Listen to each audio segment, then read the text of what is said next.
Hi, welcome along to this morning's 4-minute clinic live. Sorry about that.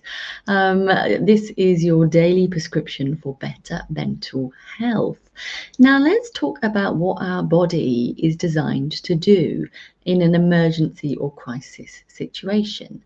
And that might be an emergency or crisis situation for ourselves, or it might be an emergency or crisis situation for someone else. This is something that cropped up for me in discussion with one of my LinkedIn connections this morning. She said that her 16-year-old daughter had stepped in to administer first aid to someone who'd been hit by a car on their bike. And she had absolutely done incredibly and managed to hold everything together and get help for this person, sending lots of positivity and good vibes to the person who was hit and hoping they make a speedy recovery, of course.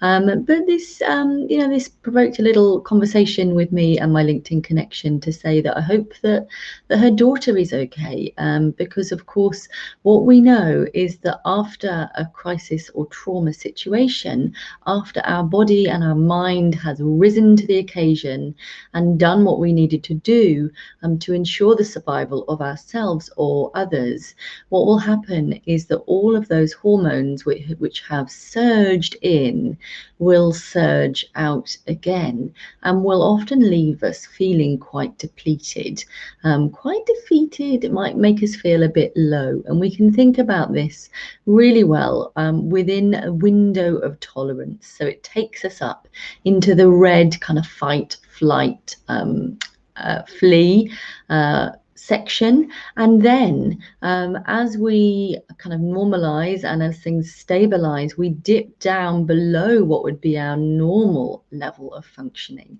and can dip into a kind of spacier, more zoned out section where it can just feel like a massive slump.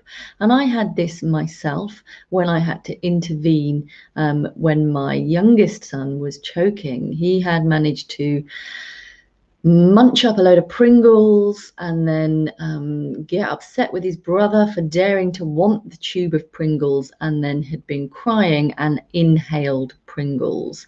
Now, a mulched up Pringle is a pretty tricky thing to get out of an airway, especially the airway of, I think he was probably about a 2-year-old. And so I had to do the full-on trying to backslap and trying to get that out. And after a while, thankfully, I cleared it. But after that, I just slumped on the stairs and couldn't move, and I was tearful and I was in shock. This was a really significant moment and it had been really scary, and my body had done what it needed to do to rise to the occasion. But what we know is that there's always going to be a come down from that. And this was something I'd been discussing with another of my LinkedIn connections who'd had a big celebration party celebrating the life of his son, who had sadly completed suicide, but they wanted to have a celebration party, and in all the gearing up for it, there'd been so much activity. But then, of course, once it's all done, is that we know that there'll be a slump and that it might feel like a tricky time, and sending him and his family lots of love and compassion too at this time. Does this resonate with you? Could you hold it in mind the next time you feel a bit slumpy and you don't know why? It might be that you've had some adrenaline, some cortisol coursing through your system, and that might help answer your questions.